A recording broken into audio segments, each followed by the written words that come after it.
kwamba alikuja kwa walio wake, watu wa Upipa, watu wa Chalatila, walio wake wakamkataa.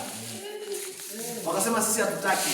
Sisi tumezaliwa kwenye dini fulani, tumelisi babu zetu na babu zetu walikuwa wanaabudu huko, lakini tukiangalia ndani ya maisha yao hawana Yesu, wanadidwa hivyo.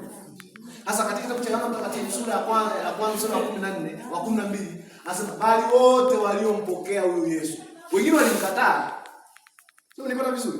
Lakini bali wale wachache waliompokea walipata nafasi ya kufanyika watoto wa Mungu.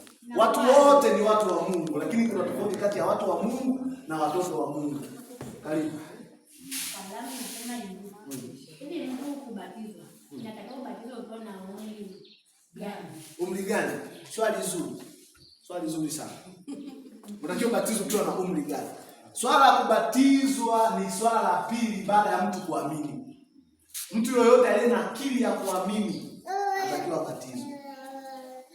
Hasa usikumbatiza mtu ambaye hana upeo wa kuamini. Kwa sababu kubatizwa ni zoezi la pili. Yesu kwamba tunazika utu wa kale na kufuka utu na mpya. Anasema tulizika utu wetu wa zamani kwa sababu ya kubatizwa kwake. Sasa huyu anayebatizwa kwanza atakiwa ajue kwa nini anabatizwa. Ajue maana ya kubatizwa. Atubatizwe ili kwenda kuoga. Kuna mito mingi hapa bado tunaenda kuogelea mto Chanzo. Tunabatizwa kwa sababu tunajua tunachokifanya, kwamba tunaungana na mauti ya Kristo msalabani.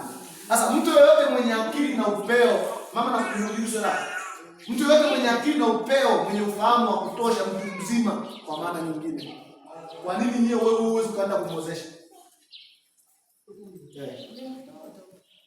Swala sio utoto. Kwamba haelewi hapa ndo ni nini? Ni hivyo sasa. Mtu ambaye haelewi batizo nini unambatiza hivyo hivyo. Lakini pia umejuaje kama amemwamini Yesu Kristo? Kwani wote waliobatizwa sisi wanaendelea na ibada? Kwa nini nimejibu swali lako mama? Umelizika. Kwa nini nahubiria? Kwa sababu natamani niingie katika familia ya kuwa wana wa Mungu. Ukishakuwa kwenye familia ya wana wa Mungu, unatoka kuwa mtu wa Mungu, unakuwa ni wana wa Mungu.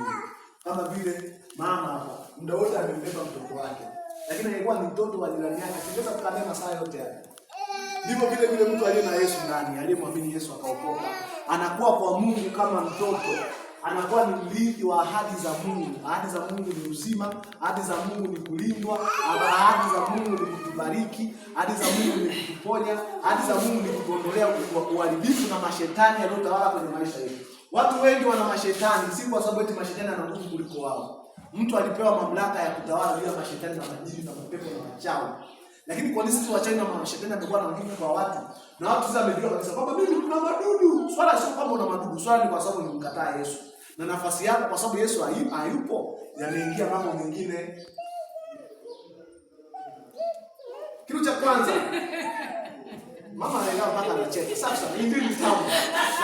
Ni tamu sema. Uliza kaidi. Yesu alisali kanisa gani? Vizuri. Inawezekana kuna mtu mwingine pia alikuwa anajiuliza swali kama hili. Tumeelewa vizuri. Na najua kwa nini muuliza swali hili. Yesu zamani kwanza hakuwa na makanisa. Unaona vizuri? Zamani hakuwa na makanisa.